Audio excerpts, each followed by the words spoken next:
ನಮಸ್ತೆ ವೀಕ್ಷಕರೇ, 24x7 ಕರ್ನಾಟಕ.com ಸ್ವಾಗತ ಸುಸ್ವಾಗತ. ನಾವಿವತ್ತು ಚಿಕ್ಕಮಗಳೂರು ಜಿಲ್ಲೆ ಕಡೂರು ತಾಲೂಕಿನ ಒಬ್ಬ APMC ಸದಸ್ಯರಾಗಿ ಆಯ್ಕೆಗೊಂಡಿರ್ತಕ್ಕಂಥ ಒಬ್ಬ ರಾಜಕೀಯ ನಾಯಕನಾಗಿ ದಿಟ್ಟ ನಾಯಕನಾಗಿ ಆಯ್ಕೆಗೊಂಡಿರ್ತಕ್ಕಂಥ KM ಕೆಂಪರಾಜು ಅವ್ರ ಮನೆಯಲ್ಲಿದ್ದೀವಿ. ಅವರ ರಾಜಕೀಯ ಜೀವನದ ಕುರಿತು ಒಂದು ಕಿರುಪರಿಚಯ ಮಾಡ್ಕೊಂಡು ಬನ್ನಿ. ಸರ್ ನಮಸ್ತೆ. ನಮಸ್ಕಾರ ಸರ್, ತಮ್ಮ ಹೆಸರು? Sir KM Kemparaju. KM Kemparaju ಅಂತೇಳಿ. ಸರ್, ಯಾವ ಕ್ಷೇತ್ರದಿಂದ ಆಯ್ಕೆಯಾಗಿ ನೀವು APMC ಸದಸ್ಯರಾಗಿ ನೋಂದಾಯಿಸ್ಕೊಂಡಿದ್ದೀರಾ?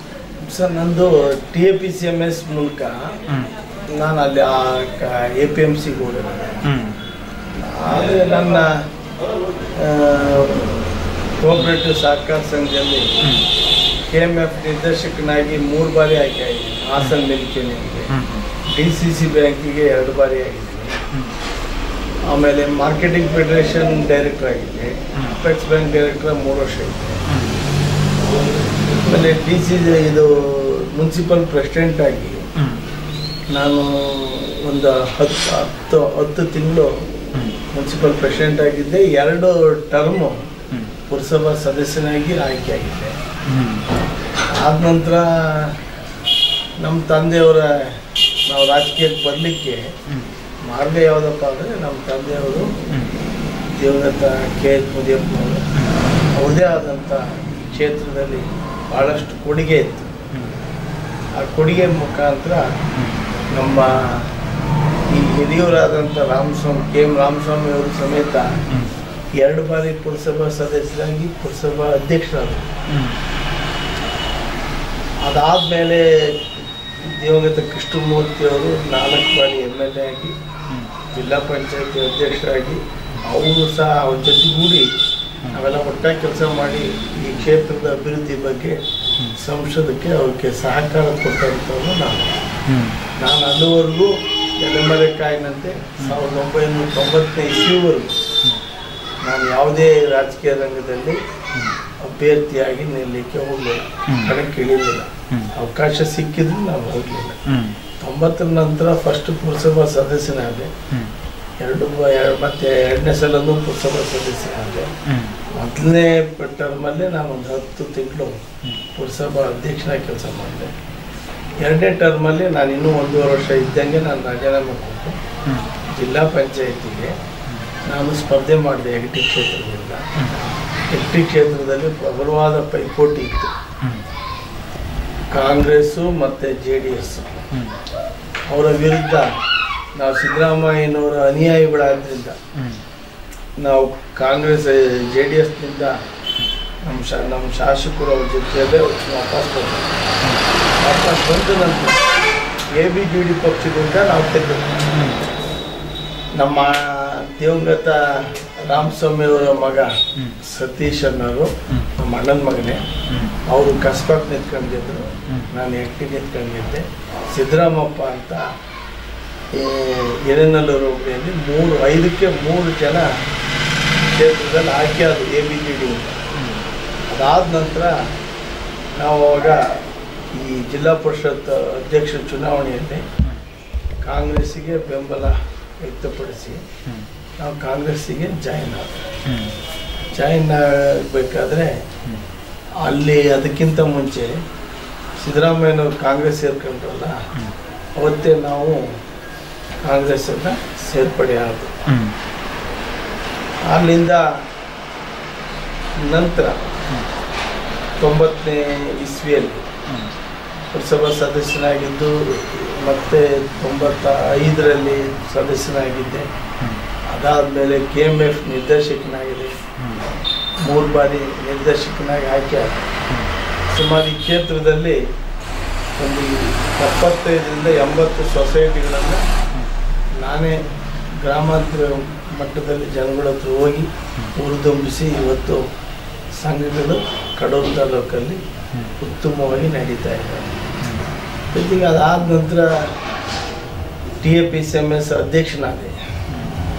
ಅಧ್ಯಕ್ಷ ಆದಂಥ ಸಂದರ್ಭದಲ್ಲಿ ಗೊಬ್ಬರಕ್ಕೆ ಭಾಳಷ್ಟು ಕೇಸಿಟಿ ಬಂತು.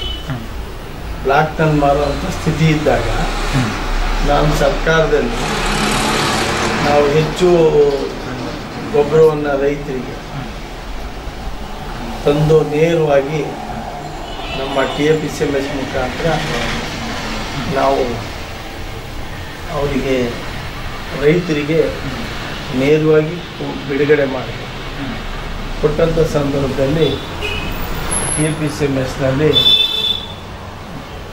ಲಾಸ್ಟಲ್ಲಿದ್ದಂಥ ಸೊಸೈಟಿ ಸಂಘವನ್ನು ಮುಚ್ಚುವಂಥ ಸ್ಥಿತಿಯಲ್ಲಿದ್ದದನ್ನು ಇವತ್ತು ಏನೂ ಇದ್ದರೆ ಚುನಾವಣೆ ಮಾಡೋಕ್ಕೆ ಖರ್ಚಿಗೆ ಸಮೇತ ಇದ್ದಂಥ ಸಂದರ್ಭದಲ್ಲಿ ಇವತ್ತು 4 ರಿಂದ 5 ಲಕ್ಷ ರೂಪಾಯಿ ಹಣನ ಇವತ್ತು KPCMSನಲ್ಲಿ ಹಣ ಇಟ್ಟಿದ್ದೀನಿ. ಅದ್ರ ಮುಖಾಂತರ APMCಗೂ ಸಹ ಬಂದೆ. APMCಯಲ್ಲೂ ಈಗ 2 ಬಾರಿ ಆಯ್ಕೆಯಾಗಿದ್ದೀನಿ ನಮ್ಮ ಸಹಕಾರ ಸಂಘದಿಂದಲೇ. ಇದ ನಂತರ ನಾನು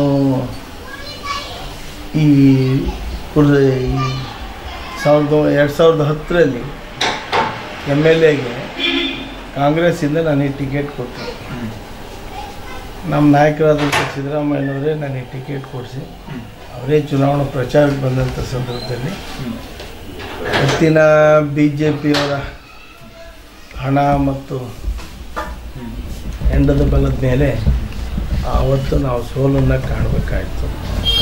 ಅದ ನಂತರ ನಾವು ಮತ್ತೆ ಚುನಾವಣೆಗೆ ಕಾಂಗ್ರೆಸ್ನಲ್ಲಿ ನನಗೆ ಟಿಕೆಟ್ ಅನ್ಯಾಯ ಆದಂಥ ಸಂದರ್ಭದಲ್ಲಿ ವಿರುದ್ಧವಾಗಿ ಸ್ಪರ್ಧೆ ಮಾಡಿದೆ. ಮತ್ತು ನನಗೆ ಅವತ್ತು ನನ್ನ ನಾಯಕರು ಆದಂಥ ಸಿದ್ದರಾಮಯ್ಯನವರು ನನ್ನನ್ನು ಒಂದು ಮಾತು ಕರೆದು ಹೇಳ್ಬೋದಾಗಿತ್ತು ವಾಪಸ್ ತಗೊಳ್ಳಿಕ್ಕೆ. ಅವ್ರು ಕಳಿಸ್ಲೂ ಇಲ್ಲ. ಅಭ್ಯರ್ಥಿ ಆದರೂ ನನ್ನ ಮನೆ ಹತ್ರ ಬರಲಿಲ್ಲ. ಅದಕ್ಕೆ ಬೇಜಾರಾಗಿ ನಿಂತ್ಕೊಳ್ಳುವಂಥ ಸ್ಥಿತಿ ನಿರ್ಮಾಣ ಆಯಿತು. ಜನಗಳು ಒತ್ತಡದ ಮೇಲೆ ನಿರ್ಮಾಣ ಆಯಿತು. ಆದ ನಂತರ ಮತ್ತೆ 1 ವರ್ಷ ಸಕ್ರಿಯವಾಗಿ ಸಾರ್ವಜನಿಕ ಸೇವೆ ಮಾಡ್ಕೊಂಡೇ ಬಂದಿದ್ದೆ. ನಂತರ ನಾನು ಈ ಕಾಂಗ್ರೆಸ್ಸಿಗೆ ಲೋಕಸಭಾ ಚುನಾವಣೆಯಲ್ಲಿ ನಮ್ಮ ನಾಯಕರಾದ ಸಿದ್ದರಾಮಯ್ಯನವರು, CM ಇಬ್ರಾಹಿಂ ಪರಮೇಶ್ವರ್ ಅವರ ಸಮ್ಮುಖದಲ್ಲೇ ಕಾಂಗ್ರೆಸ್ಗೆ ಸೇರ್ಪಡೆ ಆದ. ಅದಾದಮೇಲೆ ಇಲ್ಲಿ ವಿಧಾನಸಭೆಯಲ್ಲಿ ಗೆದ್ದಂಥ YSV ದತ್ತು ಅವರು 68,000 ವೋಟ್ಗಳಿಂದ ತಗೊಂಡಿದ್ರು. ಆ ಸಂದರ್ಭದಲ್ಲಿ ಈಗ ಲೋಕಸಭಾ ಚುನಾವಣೆ ಫಲಿತಾಂಶ ಬಂದ ನಂತರ ದೇವೇಗೌಡರು ಸ್ಪರ್ಧೆ ಮಾಡಿದ್ರು. ನಮ್ಮಲ್ಲಿ 48,000 ವೋಟನ್ನು ಕಾಂಗ್ರೆಸ್ಸಿಗೆ ಜನ ಪರಿವರ್ತನೆ ಆದರು. ಅದಾದಮೇಲೆ ನಾವೀಗ ಸಾಕಷ್ಟು ಸಾರ್ವಜನಿಕ ಸೇವೆಯನ್ನು ಸರ್ಕಾರದ ಮುಖಾಂತರ ಏನು ಅನುದಾನಗಳನ್ನು ತರಬೇಕು ಅನ್ನೋದನ್ನು ಸಾಕಷ್ಟು ಲೆಟ್ರ್ಗಳು ಕೊಡೋ ಮುಖಾಂತರ ಸ್ವಲ್ಪ ಅಭಿವೃದ್ಧಿ ಕೆಲಸದ ಬಗ್ಗೆ ಹೆಚ್ಚು ಗಮನವನ್ನು ಕೊಟ್ಟು ಕೆಲಸ ಮಾಡ್ತಾಯಿದ್ದೀವಿ. ಆದರೆ ಇಂದಿನ 4 ಬಾರಿ ಶಾಸಕರಾದಂಥ ಸಂದರ್ಭದಲ್ಲಿ ಮತ್ತು ನಾನು ಅಧ್ಯಕ್ಷ ಆದಂಥ ಸಂದರ್ಭದಲ್ಲಿ ಒಂದು ಘೋಷಣೆ ಮಾಡಿತ್ತು. ಕುಡಿಯೋ ನೀರಿಲ್ಲದ ಊರನ್ನು ತೋರಿಸಿದರೆ ಅಥವಾ ಶಾಲೆ ಇಲ್ಲದ ಗ್ರಾಮವನ್ನು ತೋರಿಸಿದರೆ, ಕತ್ತಲೆ ಆದಂಥ ಗ್ರಾಮವನ್ನು ತೋರಿಸಿದರೆ, ಅಂದರೆ ಎಲೆಕ್ಟ್ರಿಸಿಟಿನ ಇಲ್ಲದಂಥ ಊರು ತೋರಿಸಿದರೆ 25,000 ರೂಪಾಯಿ ಬಹುಮಾನ ಕೊಡ್ತೀನಿ ಅಂತ ದಿವಂಗತ ಕೃಷ್ಣಮೂರ್ತಿ ಅವರು ಅವತ್ತು ಘೋಷಣೆ ಮಾಡಿದರು. ಅಂದರೆ ಅಷ್ಟು ಅಭಿವೃದ್ಧಿ ಕೆಲಸವನ್ನು ಮಾಡಿ ಇದರಲ್ಲಿ ಹೇಳಲಿಕ್ಕೆ ಹೋದರೆ ಗಂಟೆಗಟ್ಟಲೆ ಬೇಕಾಗುತ್ತೆ. 45 ಹಾಸ್ಟ್ಲು ಈ ಜಿಲ್ಲೆ ಒಳಗಿರೋ ಅಷ್ಟು ಹಾಸ್ಟ್ಲು ನಮ್ಮ ತಾಲೂಕಲ್ಲಿ. ಇವತ್ತು 2,500 ಮಕ್ಕಳು ಇವತ್ತು ವಿದ್ಯಾಭ್ಯಾಸ ಕಲಿತಾ ಇದ್ದಾರೆ. ಜೊತೆಗೆ ಇವತ್ತು PG ಸೆಂಟ್ರು ಅವರಂಥ ಕಾರ್ಯಕ್ರಮ ಇರ್ಬೋದು, ಇವತ್ತು ಬಯಲು ಜೈಲು ಅಂತ ನಿರ್ಮಾಣ ಇರ್ಬೋದು, ಮತ್ತು ಇವತ್ತು ರಿಸರ್ವ್ ಪೊಲೀಸ್ಗೆ ಜಾಗ ಕೊಟ್ಟು ಟ್ರೈನಿಂಗ್ ಸೆಂಟ್ರಿಗೆ ಜಾಗ ಕೊಟ್ಟಿದ್ದಾರೆ. ಒಂದು 110 kVದು ಬೀರೂರು ಕಡೂರು ಮಧ್ಯ ಒಂದು ವಿದ್ಯುತ್ ಇದನ್ನು ಸ್ಥಾಪನೆ ಮಾಡಿದ್ರು. ಶಂಕುಸ್ಥಾಪನೆಯನ್ನು ಮಾಡಿಸ್ತು, ಓಪನ್ನು ಮಾಡಿತ್ತು. ಇಂಥ 10 kV MESನ್ನು ಈಗಾಗಲೇ ನಮ್ಮ ಶಾಸಕರೇ ಮಾಡಿದಂಥ ಪೀರಿಯಡ್ ಬಿಟ್ಟರೆ ಯಾರು ಹೊಸದಾಗಿ ಮಾಡಲಿಲ್ಲ. ಯಾರು ಇವತ್ತು ಪಂಚನಹಳ್ಳಿ ಇರ್ಬೋದು, ಯಗಟಿ ಇರ್ಬೋದು, ಹಿರೇನಲ್ಲೂರು ಇರ್ಬೋದು, ಅಥವಾ ತಂಗ್ಲಿ 2 10 kVನ ಅಳವಡಿಸಿರ್ಬೋದು. ಈ ರೀತಿ ಹಲವಾರು 7-8 MES ಅನ್ನು ಈ ಕ್ಷೇತ್ರದಲ್ಲಿ ಸ್ಥಾಪನೆ ಮಾಡಿ ರೈತರಿಗೆ ವಿದ್ಯುತ್ತಿಗೆ ಕೊರತೆ ಇಲ್ಲದ ರೀತಿಯಲ್ಲಿ ವ್ಯವಸ್ಥೆ ಮಾಡಿಕೊಡೋದರಲ್ಲಿ ಮೊದಲ ಆದ್ಯತೆಯನ್ನು ಕೊಟ್ಟಂಥವ್ರು. ನಮಗೆ ನಮ್ಮ ಕ್ಷೇತ್ರ ಭಾಳಷ್ಟು ಬರಗಾಲಕ್ಕೆ ತುತ್ತಾಗುತ್ತೆ. ಹೆಚ್ಚು ಮಳೆ ಬರಲ್ಲ, ರೈತರಿಗೆ 2 ವರ್ಷಕ್ಕೋ 3 ವರ್ಷಕ್ಕೊಂದ್ಸಲ ಬೆಳೆ ಸರಿಯಾದ ರೈತರಿಗೆ ಸಮರ್ಥವಾಗಿ ವ್ಯವಸ್ಥೆ ಆಗ್ತಾಯಿಲ್ಲ. ಅದ್ರ ಬಗ್ಗೆ ನೀರಾವರಿಗೆ ನಾನು ಒಂದು ಸಲ ಕಾಲ್ಜಾತನೂ ಹೋಗಿದ್ದು. ಬೀರೂರಿಂದ ಬೆಂಗಳೂರಿಗೆ ಯಡಿಯೂರಪ್ಪನವ್ರು ಮುಖ್ಯಮಂತ್ರಿ ಆದಂಥ ಸಂದರ್ಭದಲ್ಲಿ ಅವತ್ತು ಬೊಮ್ಮಾಯಿ ಕಳಿಸಿದ್ರು. ಅವ್ರು ಇರಲಿಲ್ಲ, ಬೊಮ್ಮಾಯಿ ಕಳಿಸಿದ್ರು. DB ಚಂದ್ರೇಗೌಡರು, ಸಿದ್ದರಾಮಯ್ಯನವರು ಎಲ್ಲ ಸೇರಿಸಿ ಸುಮಾರು ಇಲ್ಲಿಂದ ಒಂದು 3,000 ಜನ ಇದ್ದು ಅಲ್ಲಿ. ಆ 3,000 ಜನ ಒಟ್ಟಿಗೆ ಮನವಿಯನ್ನು ಕೊಟ್ಟು ಇವತ್ತು ಏನು ಹೆಬ್ಬೆ ಫಾಲ್ಸನ್ನು ತರಲಿಕ್ಕೆ ಕೊಟ್ಟಿದ್ದೀವೋ ಅದರದ್ದು ಒಂದು ಹೋರಾಟವನ್ನು ಮಾಡಿದ್ರು. ಅದೊಂದೇ ಅಲ್ಲ, ಗಂಗನಳ್ಳಿ ಕೆರೆಗೆ ಹೊನ್ನೊಳ್ಳಿ ಕೆರೆ ನೀರು ತರಬೇಕು ಮತ್ತು ಯಗಜಿ ಕರಗಡದಿಂದ ಬೆಳವಾಡಿಯಿಂದ ದೇವನೂರಿಗೆ ಬಂದರೆ ದೇವನೂರು ಕೆರೆಯಿಂದ ನಮಗೆ ಯಾವಾಗಲೂ ನಿರಂತರವಾಗಿ ಹಿಂದೆ ಬರ್ತಾ ಇದ್ದಂಥ ನೀರನ್ನು ಯಗಜಿ ಡ್ಯಾಮ್ ಆದಮೇಲೆ ನಿಂತೋಯ್ತು. ಅದನ್ನು ಸಮರ್ಪಕವಾಗಿ ಮತ್ತೆ ತರಬೇಕು ಅನ್ನೋ ಪ್ರಯತ್ನಕ್ಕೆ ಹೋರಾಟ ಮಾಡಲಿಕ್ಕೆ ಇವೆಲ್ಲವನ್ನು ಒಟ್ಟಾಗಿ ಸೇರಿಸ್ಕೊಂಡು ಆಮೇಲೆ ಭದ್ರಾದ್ದು ನೀರನ್ನು ಕಡೂರು ತಾಲೂಕಲ್ಲಿ 2 ಹೋಬಳಿಗೆ ಸರ್ವೆ ಮಾಡಿಸಿದಂಥ ಸಂದರ್ಭದಲ್ಲಿ ಹೋಗೋಂಥ ಕಾರ್ಯಕ್ರಮ ಮಾಡಿದೆ. ಮತ್ತು ನಾನು ಮುನ್ಸಿಪಲ್ ಅಧ್ಯಕ್ಷ ಆಗಿದ್ದಾಗ IDSMT ಸ್ಕೀಮನ್ನು ನಾನೇ ವೈದ್ಯನಾಥ್ ಪಾಟೀಲ್ ಅವತ್ತು ಹೋರಾಡಳಿತ ಮಂತ್ರಿ ಮತ್ತು ಅವತ್ತು ಸಿದ್ದರಾಮಯ್ಯನವರು ಫೈನಾನ್ಸ್ ಮಿನಿಸ್ಟ್ರು, ದೇವೇಗೌಡರು ಮುಖ್ಯಮಂತ್ರಿ. ಆ ಸಂದರ್ಭದಲ್ಲಿ ಕೇಂದ್ರದಿಂದ IDSMTನ ಮಂಜೂರು ಮಾಡಿಸಿ ಇಲ್ಲಿ ಸಾಕಷ್ಟು IDSMTಯ ಕಟ್ಟಡಗಳನ್ನು ನಿರ್ಮಾಣ ಮಾಡಿಸಿದ್ದೀವಿ. ರಾಷ್ಟ್ರೀಯ IDSMTಯಲ್ಲಿ ಏನು ಸರ್ಕಾರದ ಸೌಲಭ್ಯ ಬರುತ್ತೋ ಅದನ್ನೆಲ್ಲ ಸೇರಿಸಿದ್ದೀವಿ. ಮತ್ತು ನಮ್ಮಲ್ಲಿ ಅಂಡರ್ಗ್ರೌಂಡು ವಾಟರ್ ಸಪ್ಲೈಗೆ ಒಳಚರಂಡಿ ಮಂಡಳಿಯಿಂದ ಸರ್ಕಾರದಲ್ಲಿ ಸ್ಯಾಂಕ್ಷನ್ ಆಗಕ್ಕೆ ಎಲ್ಲ ಪ್ರಯತ್ನ ಮಾಡ್ತಾಯಿದ್ದೀವಿ. ಅದು ಹಿಂದೆ ಆಗಿದ್ದನ್ನ ಮತ್ತೆ ಕೈ ತಪ್ಪು ಮತ್ತೆ ಪ್ರಯತ್ನ ಮಾಡ್ತಾಯಿದ್ದೀವಿ. ಜೊತೆಗೆ ಭದ್ರಾ ನೀರನ್ನು ಕಡೂರಿನಲ್ಲಿ ಇಡೀ ತಾಲೂಕಲ್ಲಿ ನಾವು ಈ ಕಡೂರು ಪಟ್ಟಣಕ್ಕೆ ಬೀರೂರು, ಕಡೂರು ಮತ್ತು 29 ಹಳ್ಳಿಗಳಿಗೆ ನೀರು ಕೊಡೋ ಕಾರ್ಯಕ್ರಮದಲ್ಲಿ ನಾನು ಜಿಲ್ಲಾ ಪಂಚಾಯತಿ ಅಧ್ಯಕ್ಷನಾದಂಥ ಸಂದರ್ಭದಲ್ಲಿ ನಾವು 79 ಲಕ್ಷ ರೂಪಾಯಿನ ಸರ್ಕಾರಕ್ಕೆ ಕಟ್ಟಿದ್ದು. ಅದು ನಾನು ಅಧ್ಯಕ್ಷ ಆದಾಗಲೇ ಆ ಹಣವನ್ನು ಕಟ್ಟಿ ಈಗಾಗಲೇ ಭದ್ರಾ ನೀರು ಕಡೂರಿಗೆ ಬಂದಿದೆ. ಆದರೂ ಸಹ ಇಲ್ಲಿ ಗುಣಮಟ್ಟದ ಕೆಲಸ ಮಾಡದಲೇ ನೀರನ್ನು ಇನ್ನೂ ವಿತರಣೆ ಆಗ್ತಾಯಿಲ್ಲ, ವಿಳಂಬ ಆಗಿದೆ. ಅದ್ರ ಬಗ್ಗೆ ಸಂಬಂಧಪಟ್ಟ ವಿನಯ್ ಸೊರ್ಕೆ ಹತ್ರ ಸಾಕಷ್ಟು ಸುದ್ದಿನ ಮಾತಾಡಿದ್ದೀವಿ. ಅದ್ರ ಬಗ್ಗೆ ಮಾಡಿಕೊಡ್ತೀನಿ ಅಂತ ಭರವಸೆನೂ ಸಹ. ಅದನ್ನು ಪೈಪ್ಲೈನ್ಗಳಿಂದ ಗುಣಮಟ್ಟ ಅಲ್ದಲೇ ಹೋದಾಗ ಅದನ್ನು ಪೂರ್ತಿ ಬದಲಾವಣೆ ಮಾಡಿ ಹೊಸ ಪೈಪ್ಲೈನ್ ಹಾಕಿ ಇಲ್ಲಿ ಇದನ್ನು ಆದಷ್ಟು ಬೇಗನೆ ಇದಕ್ಕೆ ವ್ಯವಸ್ಥೆ ಮಾಡಿಕೊಡ್ತೀನಿ ಅಂತ ಹೇಳಿದ್ದಾರೆ. ಜೊತೆಗೆ ನಾವು ರಾಜಕಾರಣದಲ್ಲಿ ಏಳು ಬೀಳು ಇದ್ದೇ ಇರುತ್ತೆ, ಆದರೆ ಇವನ್ಯಾವನ್ನೂ ಲೆಕ್ಕಿಸ್ತಾರೆ ಮಾಡಿರೋದಕ್ಕೆ ಈ ಕ್ಷೇತ್ರದ ಜನರಿಗೆ ಮೊದಲು ನಾನು ಅಭಿನಂದನೆ ಹೇಳ್ಬೇಕಾಗುತ್ತೆ.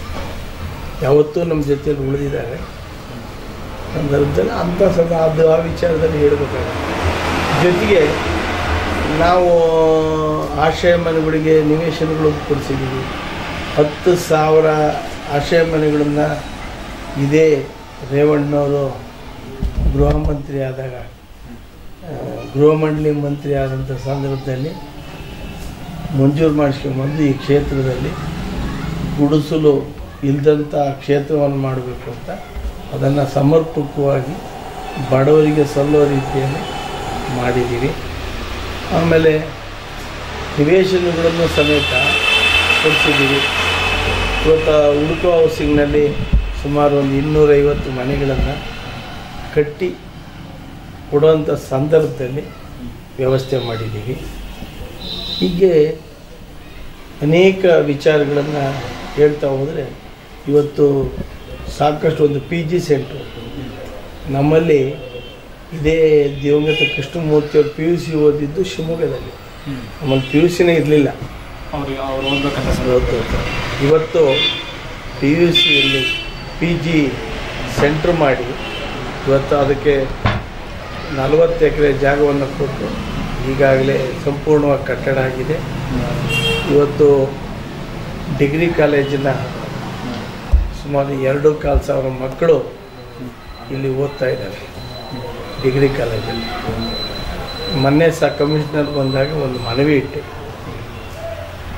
ಇವತ್ತು ಏನು PGM ಸೆಂಟ್ರ್ ಹತ್ರ ಬೀರೂರು ಕಡೂರು ಮಧ್ಯೆ ಜಾಗ ಇದೆ, ಅದನ್ನು ಈ ಗಂಡು ಮಕ್ಕಳಿಗೆ ಒಂದು ಕಾಲೇಜನ್ನು ನಿರ್ಮಾಣ ಮಾಡಿ ಅದು ಮಾಡಿದ ಮೇಲೆ ಅಲ್ಲಿ ಮಕ್ಕಳಿಗೆ ಗಂಡು ಮಕ್ಕಳಿಗೆ ಅಲ್ಲಾಗುತ್ತೆ, ಇದನ್ನು ಲೇಡೀಸ್ ಕಾಲೇಜ್ ಮಾಡಿ ಅಂತ ಮನವಿ ಕೊಟ್ಟಿದ್ವಿ. ಮೊನ್ನೆ ಮುಖ್ಯಮಂತ್ರಿ ಹತ್ರ ಒಂದು ಬೇಡಿಕೆ ಇಟ್ಟಿದ್ವಿ, KMF ಮಿಲ್ಕ್ ಯೂನಿಯನನ್ನು ಪ್ರತ್ಯೇಕ ಮಾಡಿ ಅದು ಕಡೂರಿಗೆ ಕೊಡಬೇಕು. ಇಲ್ಲಿ ಏನಾಗಿದೆ ಅಂದರೆ ಹೆಚ್ಚು ಉತ್ಪತ್ತಿ ಆಗ್ತಾ ಇರೋ ಹಾಲು ನಮ್ಮಿಂದ ಸೇಲ್ ಆಗ್ತಾ ಇರೋದು, ಉತ್ಪತ್ತಿ ಆಗ್ತಿರೋದು ಹಾಸನದಿಂದ. ಅದರಿಂದ ನಮಗೆ ಪ್ರತ್ಯೇಕ ಒಂದು ಮಾಡಿಕೊಟ್ರೆ ಇವತ್ತಿನ ಕಾನೂನು ನಿಯಮದ ಪ್ರಕಾರ ಇಲ್ಲಿ 1,00,000 ಲೀಟ್ರ್ ಹಾಲಾಗುತ್ತೆ. 70,000 ಲೀಟ್ರ್ ಹಾಲಾದರೆ ಒಂದು ಯೂನಿಯನ್ ಮಾಡ್ಬೋದು ಅಂತ ಸರ್ಕಾರದಲ್ಲಿ. ಅದನ್ನು ಮಾಡಲಿಕ್ಕೆ ಮೊನ್ನೆ ಮುಖ್ಯಮಂತ್ರಿಯವರು ಒತ್ತಾಯ ಮಾಡಿದ್ವಿ. ಅವತ್ತು ನಮ್ಮ ಜೊತೆಯಲ್ಲಿದ್ದಂಥ ಸಂದರ್ಭದಲ್ಲಿ ಅವತ್ತು KB ಮಲ್ಲಿಕಾರ್ಜುನ, BL ಶಂಕರ್, ಇಡೀ ಜಿಲ್ಲೆಯ ಎಲ್ಲ ಮುಖಂಡರು, ಕಾಂಗ್ರೆಸ್ ಮುಖಂಡರು ಹೋಗಿ ಅದನ್ನು ಮನವಿ ಮಾಡಿ ಕೊಟ್ಟು ಹೇಳಿ ಬಂದಿದ್ದೀವಿ. ಜೊತೆಗೆ ಇಷ್ಟೆಲ್ಲ ಇದ್ದರೂ ಸಮೇತ ಒಂದು 25 ವರ್ಷದಿಂದ ಗಣಪತಿಯನ್ನು ಸಾರ್ವಜನಿಕ ಜೀವನದಲ್ಲಿ ಕೆಲಸ ಮಾಡಿಕೊಂಡು 25 ವರ್ಷಗಳ ಕಾಲ ಒಂದು ಶಾಶ್ವತ ಪೆಂಡಾಲ್ ನಿರ್ಮಾಣ ಮಾಡಿದ್ವಿ. ಇವತ್ತದು 1 ಕೋಟಿ ರೂಪಾಯಿನಷ್ಟು ಮೇಲೆ ಅನುದಾನವನ್ನು ಅದಕ್ಕೆ ಹಾಕಿದ್ದೀವಿ ಸಾರ್ವಜನಿಕರು. ಮತ್ತು ಇದನ್ನೆಲ್ಲ ಜೊತೆಗೆ ಗ್ರಾಮ ದೇವರಾದಂಥ ವೀರಭದ್ರ ಸ್ವಾಮಿಯನ್ನು ರಥೋತ್ಸವವನ್ನು 25 ವರ್ಷದಿಂದ ಮಾಡ್ಕೊಂಡ್ಬರ್ತಿದ್ದೀವಿ. ಜೊತೆಗೆ ಅದಕ್ಕೆ ಕಲ್ಯಾಣ ಮಂಟಪ, ಅದಕ್ಕೆ ಬೇಕಾದ ಸೌಲಭ್ಯಗಳನ್ನು ಮಾಡಿ ಅದಕ್ಕೆ ಹಿಂದೆ 4 ಎಕರೆ ಜಮೀನು ಬಿಟ್ಟು ಬೇರೆ ಏನಿರಲಿಲ್ಲ. ಇವತ್ತು ಎದುರುಗಡೆ ಭವ್ಯವಾದ ಒಂದು ಕಲ್ಯಾಣ ಮಂಟಪ ಮಾಡೋದ್ರಿಂದ ಕಲ್ಯಾಣ ಮಂಟಪದ ಬರೋದ ಆದಾಯದಲ್ಲಿ ತೇರನ್ನು ಮಾಡೋ ಅಷ್ಟು ಖರ್ಚನ್ನು ವ್ಯವಸ್ಥೆಗೆ ಮಾಡಲಿಕ್ಕೋಸ್ಕರನೇ ಅದನ್ನು ನಿರ್ಮಾಣ ಮಾಡಿದ್ರು. ಅದರಲ್ಲಿ ಹೆಚ್ಚು ಪಾತ್ರ ಕೃಷ್ಣಮೂರ್ತಿ ಅವರಿಗೆ ಭಾಳಷ್ಟು ಕಷ್ಟಪಟ್ಟು ಅದನ್ನು ಕಲ್ಯಾಣ ಮಂಟಪ ನಿರ್ಮಾಣ ಮಾಡಿದ್ರು. ಜೊತೆಗೆ ಇವತ್ತು ಅಂಗನವಾಡಿಗಳು ಕೊಡಿಸಿದ್ದೀವಿ. ಇವತ್ತು ಕುಡಿಯೋ ನೀರಿಂದು ವಾಟರ್ ಟ್ಯಾಂಕ್ ಪಾಪ್ಯುಲೇಷನ್ನೇ ಬರಲ್ಲ ಅಂಥವನ್ನ 158 ಈ ವಾಟರ್ ಟ್ಯಾಂಕನ್ನು ಜಿಲ್ಲಾ ಪಂಚಾಯತಿ ಮತ್ತು ಸ್ಟೇಟ್ ಸೆಕ್ಟರಿಂದ ಮಾಡಿರುವಂಥ ಇದಾಗಿದೆ. ಇವತ್ತು 17 ನಮ್ಮ ಹಿಂದೆ ಎಮ್ಮೆದೊಡ್ಡಿ ಭಾಗ ಸೇರಿರಲಿಲ್ಲ. ಒಂದೇ ಸಲ 17 ವಾಟರ್ ಟ್ಯಾಂಕನ್ನು ಸ್ಯಾಂಕ್ಷನ್ ಮಾಡಿಸ್ಕೊಂಬಂದು ಅವರ ಆರೋಗ್ಯ ಸರಿ ಇಲ್ದಂಗೆ ಆದಾಗ ನಾನೇ ಅದನ್ನು ಶಂಕುಸ್ಥಾಪನೆ ಮಾಡಿದ್ದೆ. ಈಗ ಅದು ಪೂರ್ಣಗೊಂಡು ಜನಗಳಿಗೆ ಬಳಕೆ ಆಗ್ತದೆ. ಇಂಥ ಜನಪರ ಕಾರ್ಯಕ್ರಮಗಳು, ಸಮುದಾಯ ಭವನಗಳಿಗೆ ದುಡ್ಡು ಕೊಟ್ಟಿದ್ದೀವಿ, ದೇವಸ್ಥಾನಗಳಿಗೆ ದುಡ್ಡು ಕೊಡಿಸಿದ್ದೀವಿ.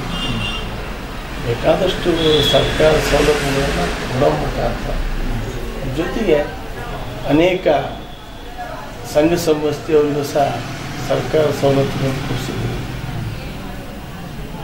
ಜೊತೆಗೆ ಹೆಚ್ಚಾಗಿ ಹೇಳೋದಾದರೆ ನಮಗೆ ಒಂದು ಇವತ್ತಿಗೂ ನಮ್ಮ ಗುರಿ ಏನಿದೆ ಅಂದರೆ ಈ ಕ್ಷೇತ್ರದಲ್ಲಿ ಏನಾರ ಮಾಡಿ ನಮಗೇನು ಭತ್ತ ಕಬ್ಬು ಬೆಳೆಯೋಷ್ಟು ನೀರೇನು ಬೇಡ. ನಮಗೆ ಕೆರೆ ಕಟ್ಟೆಗಳನ್ನು ತುಂಬಿ ಬರಗಾಲ ಬಂದರೂ ಸಮೇತ ನಮ್ಮ ತೆಂಗು ಮುಖ್ಯವಾದ ಬೆಳೆ, ಅಡಿಕೆ ಬೆಳೆ, ಅವೆರಡನ್ನು ಸಂರಕ್ಷಣೆ ಮಾಡಲಿಕ್ಕೆ ಕೆರೆಗಳಿಂದ ನೀರು ತುಂಬಿಸುವಂಥ ಕಾರ್ಯಕ್ರಮವನ್ನು ಪ್ರಯತ್ನ ಮಾಡ್ತಾಯಿದ್ವಿ. ಮೊನ್ನೆ ನಾನು ಸಂಬಂಧಪಟ್ಟ ಅಧಿಕಾರಿಗಳ ಹತ್ರ ಸಹ ಮೊನ್ನೆ ಬೊಮ್ಮಾಯಿಯವ್ರ ಹತ್ರನೂ ಮಾತಾಡಿದೆ ನಾನು, ಬಸವರಾಜ ಬೊಮ್ಮಾಯಿ ಅವ್ರ ಹತ್ರ. ಹೌದು, ಅದು ಮಾಡ್ಬೋದು, ತೊಂದರೆ ಇಲ್ಲ. ಅದರಿಂದ ಏನಾಗುತ್ತೆ ಅಂದರೆ ಬರೀ ಆಯ್ವಡಿ ಅಷ್ಟೇ ಅಲ್ಲ, 15 ಕೆರೆಗಳು ತುಂಬೋದ್ರಿಂದ ಕಮ್ಮಿ ಅಂದರೆ ಒಂದು 100 ಹಳ್ಳಿ ಮೇಲೆ ಕುಡಿಯೋ ನೀರನ್ನು ನಾವು ಜನಗಳಿಗೆ ನೇರವಾಗಿ ಒದಗಿಸೋಕ್ಕೆ ಅನುಕೂಲ ಆಗುತ್ತೆ. ಜೊತೆಗೆ ನಮ್ಮಲ್ಲಿ ಏನು ಇವತ್ತು ಫ್ಲೋರೈಡ್ ನೀರು ಕುಡಿತಾ ಇದ್ದೀವಿ, ಇವತ್ತು ಸುಮಾರು ಒಂದು 35 ಶುದ್ಧಗಂಗಾನ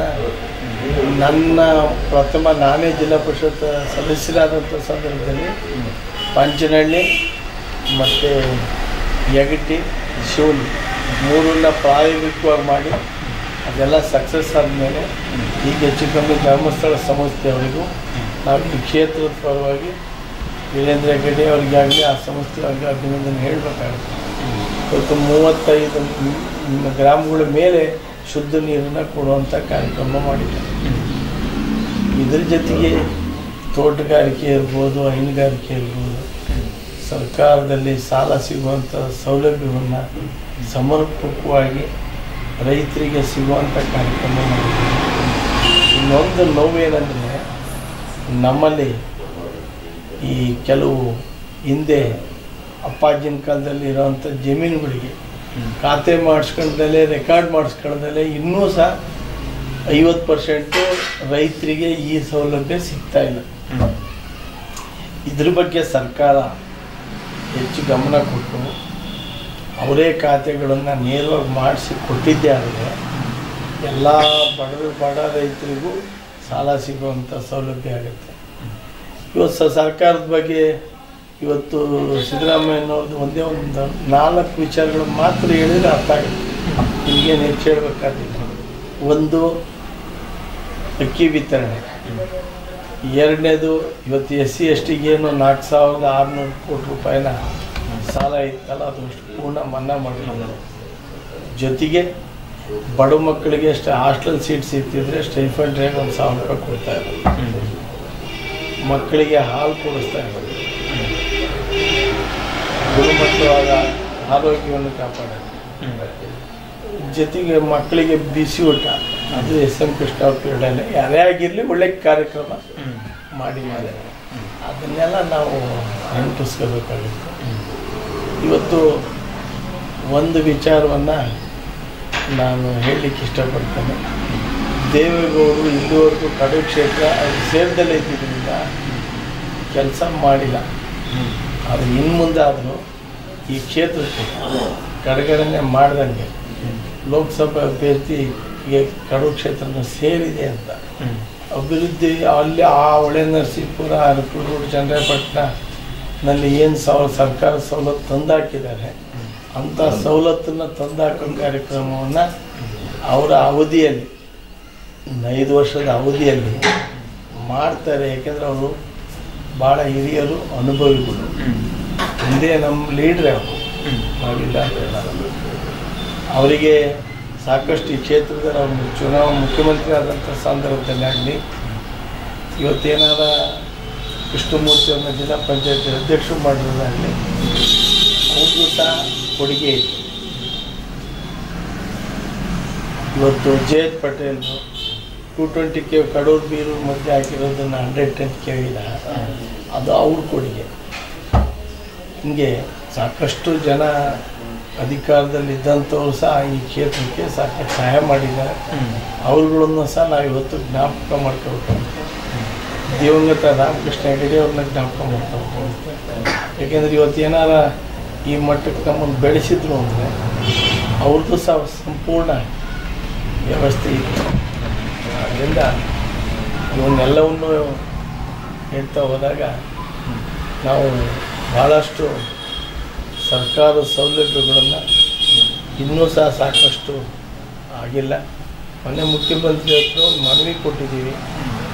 ಏನು ಕೊಟ್ಟಿದ್ದೀವಿ ಅಂದರೆ, ಇವತ್ತು ಅಮೃತ್ ಮಹಲ್ ಜಾಗ ಇದೆಯಲ್ಲ, ಅಜಪ್ಪುರ ಬೀದರ್ ಫಾರಂ, ಅಲ್ಲಿಗೊಂದು ವೆಟರ್ನರಿ ಕಾಲೇಜ್ ಮಾಡಿಕೊಡಿ, ಒಂದು ಪಾಲಿಟೆಕ್ನಿಕ್ ಕಾಲೇಜ್ ಮಾಡಿಕೊಡಿ, ಜಾಗ ಇರೋದ್ರಿಂದ. ಆಮೇಲೆ ಒಂದು ಮಕ್ಕಳಿಗೆ LLB ಅನ್ನೋದಕ್ಕೆ ಏನಾದ್ರು ಮಾಡಿ, ನಮ್ಮಲ್ಲಿ 3 ಇಲ್ಲ ಈಗ, ಒಂದು ಇಂಜಿನಿಯರಿಂಗ್ ಕಾಲೇಜು, ಒಂದು ಪಾಲಿಟೆಕ್ನಿಕ್ ಕಾಲೇಜು, ಒಂದು ನಮ್ಮಲ್ಲಿ GTTC ಇದೆ, ITI ಇದೆ, ಮತ್ತು PET ಇದೆ. ಇವತ್ತು PG ಸೆಂಟ್ರ್ ಇದೆ, MA MSc MCom ಏನು ಬೇಕಾದ್ರೂ ಮಾಡ್ಬೋದು. ಇವತ್ತು ನಮಗೇನು ಸಂತೋಷ ಆಗುತ್ತೆ ಅಂದರೆ ಈ ಕ್ಷೇತ್ರದ ಹೆಣ್ಣುಮಕ್ಕಳು ಸಮೇತ ಒಂದು ಡಿಗ್ರಿ ಮಾಡೋದು ಕಷ್ಟ ಇತ್ತು.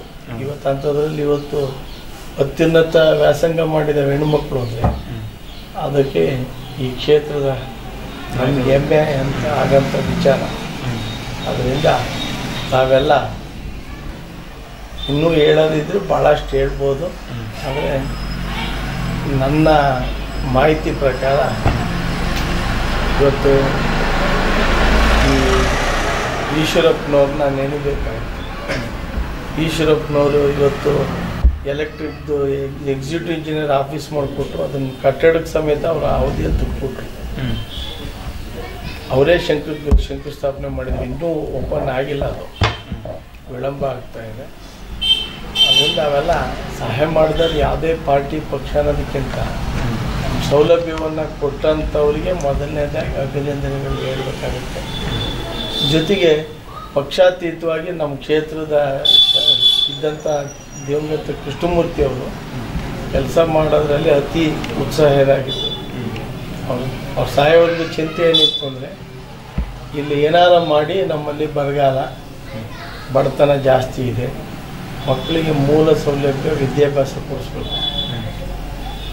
ಅದನ್ನೇ ಅಳವಡಿಸ್ಕೊಂಡು ನಾವು ಇವತ್ತು ಸಮೇತ ಆ ಕಾರ್ಯಕ್ರಮನ ಮುಂದಿಟ್ಕೊಂಡೇ ಕೆಲಸ ಮಾಡ್ತಾಯಿದ್ದೀವಿ. ಅದನ್ನು ನಾವು ಹೇಳಬೇಕಾಗುತ್ತೆ. ಇವತ್ತು ಸಿದ್ದರಾಮಯ್ಯನವ್ರನ್ನ ಇವತ್ತಲ್ಲ, ನಾವು ಮುಖ್ಯಮಂತ್ರಿ ಆಗಿರೋದಕ್ಕೆ ಕಾಮನ್ನಾಗಿ ಹೊಗಳ್ಬೋದು. 94ರಲ್ಲಿ ಏನಾರ ನಮ್ಮನ್ನು ಜನತಾದಳದ ಅಭ್ಯರ್ಥಿ ಮಾಡಲಿಕ್ಕೆ ಸೀಟ್ ಕೊಡಿಸ್ತಂಥವ್ರೆ ಮೂಲ ಅವರೇ ಕಾರಣ.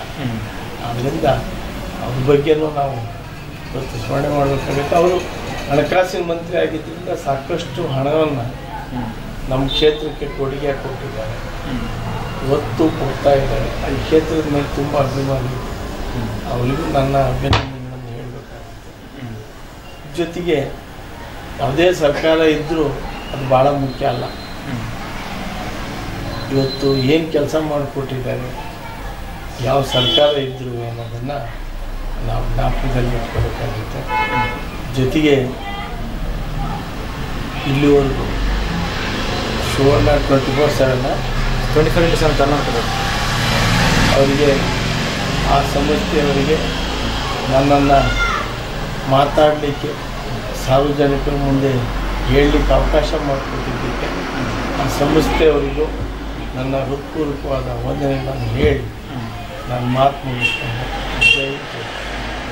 ನಿಮ್ಮ ರಾಜಕೀಯ ಜೀವನ ಇದೇ ರೀತಿ ಸುಖಕರವಾಗಿರಲಿ ಅಂತ ಹೇಳ್ತಾ ಇದುವರೆಗೂ ನಿಮ್ಮ ಅಮೂಲ್ಯವಾದ ಸಮಯನ ಅನುಭವದ ಮಾತುಗಳನ್ನು ನಮ್ಮ ಜೊತೆ ಮತ್ತು ನಮ್ಮ ವಾಹಿನಿ ಜೊತೆ ಹಂಚ್ಕೊಂಡು ಮಾತಾಡಲಿಕ್ಕೆ ತುಂಬ ಧನ್ಯವಾದಗಳು ಸರ್.